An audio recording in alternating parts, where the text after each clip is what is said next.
Sonic never worked in 3D. It's only a bit, go along with it. We had it so good back in my day, but the moment they added that third dimension, everything just went down the drain. And it all started with this game right here, which claims to be a classic Sonic game, but everyone knows that a real classic Sonic game can only be in 2D. Well, I ain't buying into whatever scheme they're cooking up. I will be playing this as if it were a true classic Sonic game. Nobody actually thinks like this, right? Is it possible to beat Sonic 3D Blast without pressing up or down?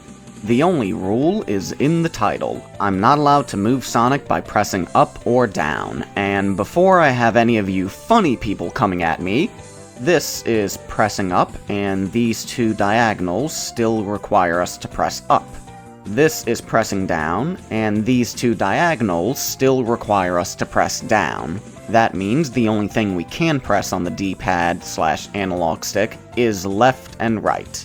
If we can beat the final boss without needing to press up or down, then we win some bragging rights and a few good pats on the back.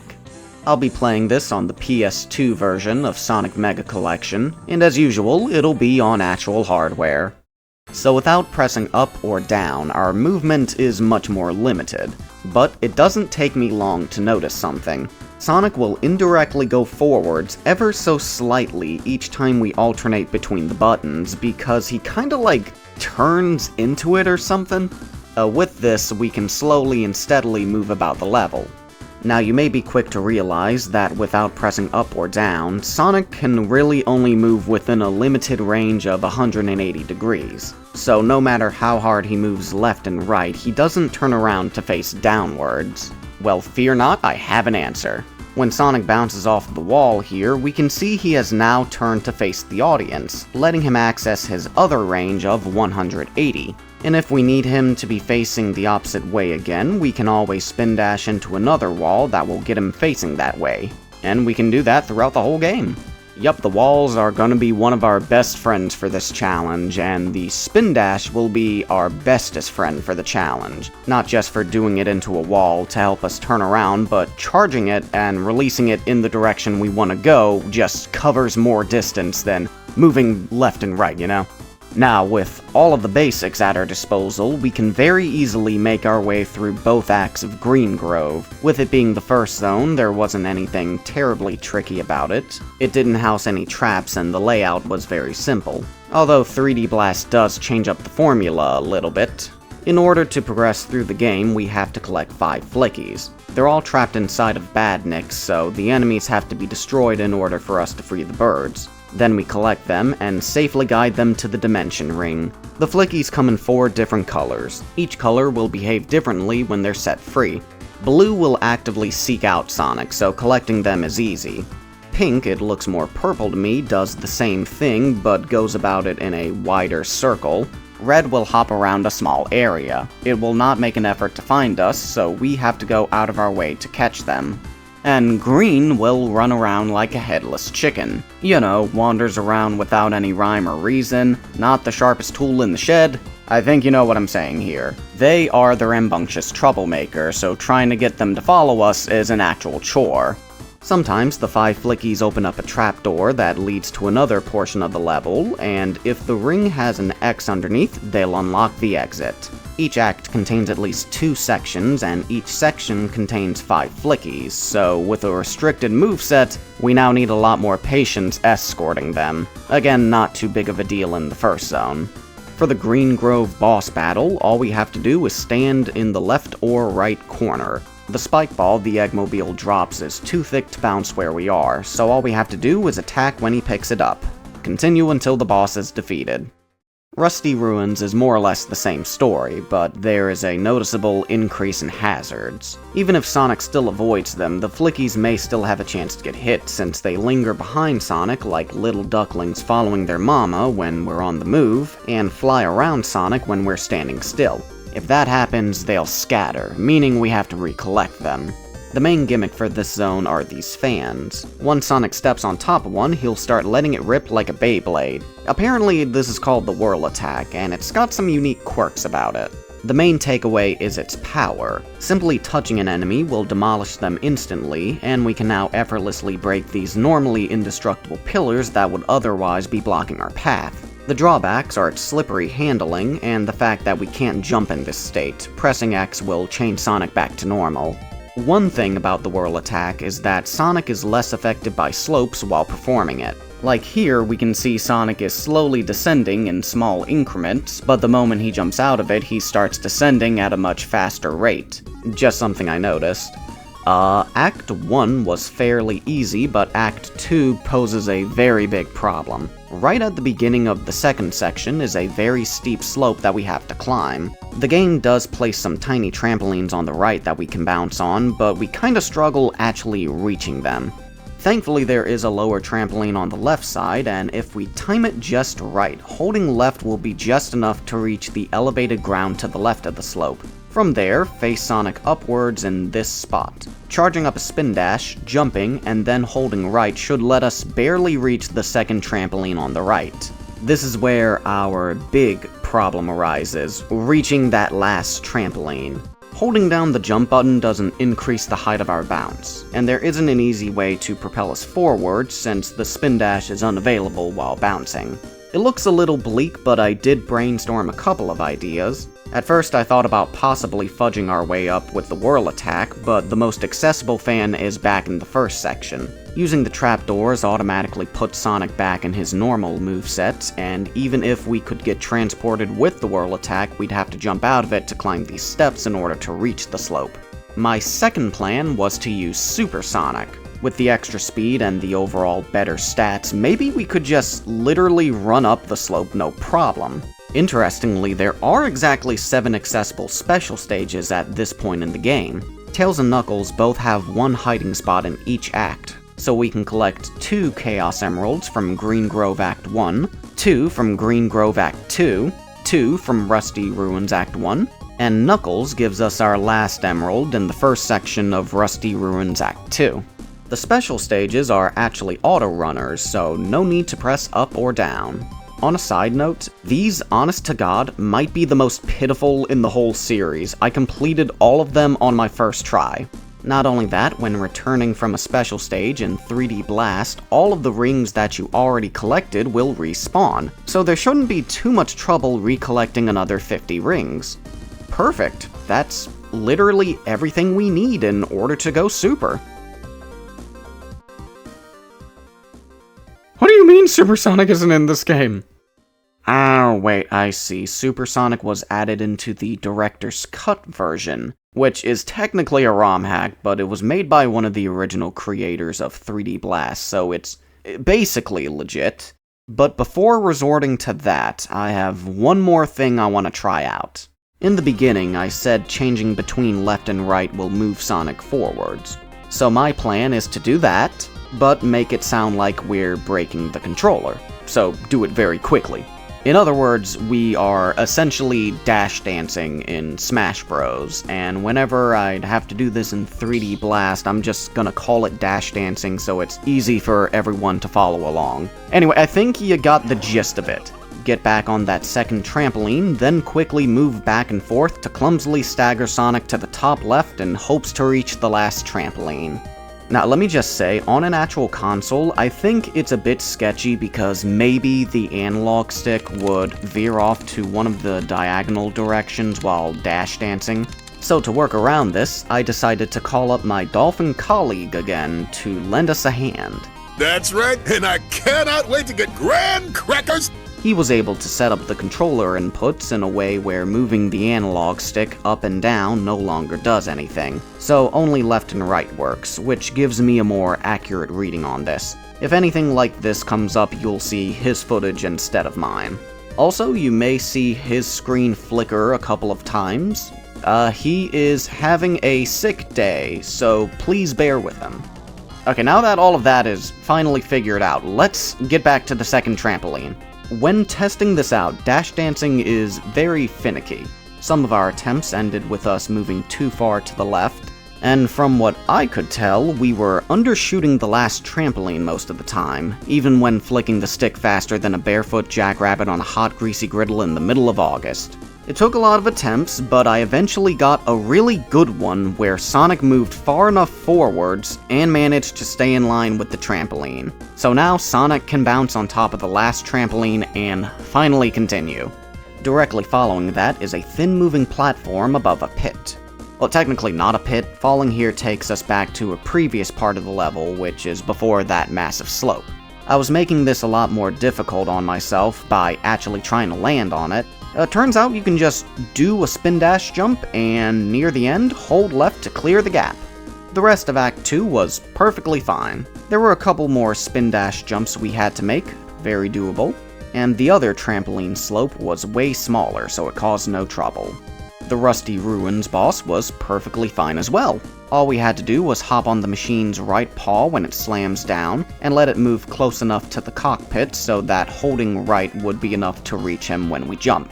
I tried timing it to where Sonic would land back on the paw to make this a little bit easier. I never got it to happen until I delivered the final blow. That's okay, Robotnik wasn't much of a threat on the floor anyway.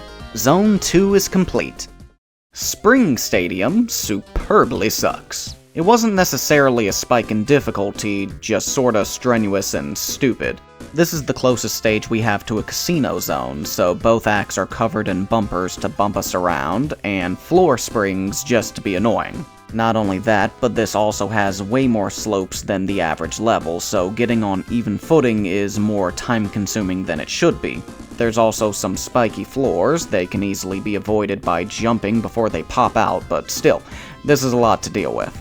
All of these things slow down the gameplay on my end significantly, but the good news is that's kinda all I gotta say about this zone. Irritating, yes, but the badniks were in easy locations, and the only part that had me worried was in the final section of Act 2. The game wants us to jump off of one of these springs, then use the 3 balloons to bounce to the elevated area. Of course, with how it's set up, the only way to tackle this is by dash dancing.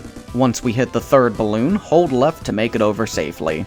The Spring Stadium boss was more or less a repeat of the Green Grove boss, just a little more aggravating. Speaking of aggravating, it's a little past that halfway point, so now would be a great time to give you that friendly reminder. If you're enjoying this video, consider finishing off those bottles of water in your room. They're halfway full and have just been rotting there for the past few months.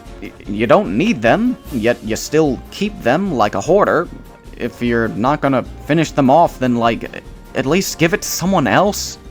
Do better. Diamond Dust is the obligatory ice level, so you know what that means. Some of the terrain is slippery, so it takes longer to come to a complete stop and use the spin dash. There's also some machines spitting freezing flames that refrigerate Sonic. He actually doesn't take damage from this, but if it hits a flicky, it'll cause them to scatter. Both acts contain what I assume is an avalanche. It kinda works like a treadmill where it continuously moves in one direction so it drags Sonic along.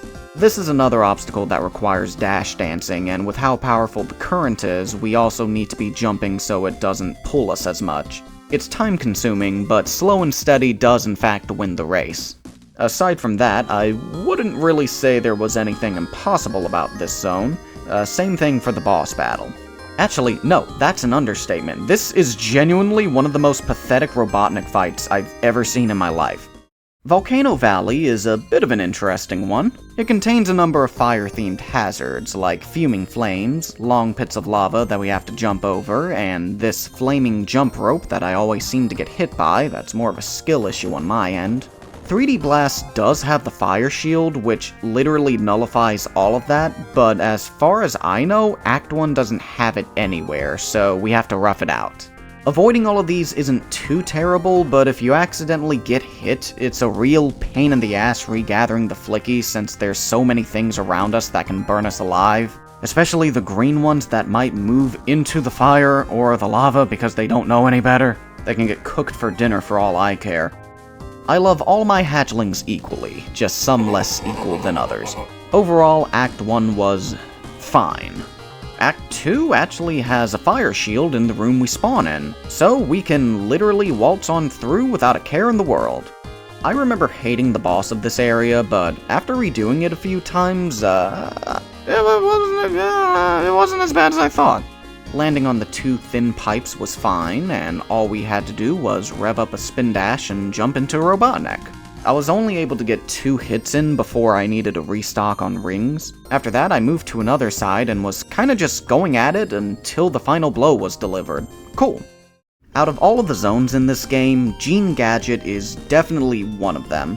Certain floors will produce jolts of electricity that'll hurt us, and just like the spikes in Spring Stadium, if you keep jumping, they'll completely miss us. There are also some different fans that will hover Sonic off the ground. While harmless, we can't change between facing up or down while floating, which makes for some very troublesome moments, like this part in the second section of Act 1. I would like to face down, but the only place I can spin dash at the moment is past this slope that's got a turret on top. I think I survived that by complete luck. The turrets in this zone really get on my nerves. Getting past this one in the third section of Act 1 took me a lot longer than I like to admit. We have a thin window to work with, and it just starts firing once Sonic's in the vicinity. It is so easy to lose our kids here. Act 2 was a little more intriguing. The first section featured this massive slope that we had to maneuver around. It was a little finicky at times, but charging up the spin dash was very helpful with climbing here. The second section had a less radical slope. If we can desync the 2 moving panels by having one of them off screen for a bit, Sonic can easily spin dash to the top.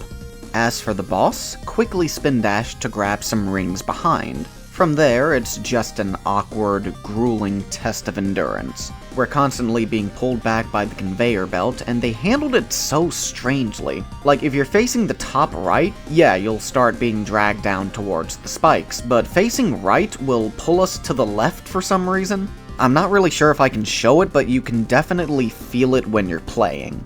Nothing we couldn't handle, though. It's just bizarre.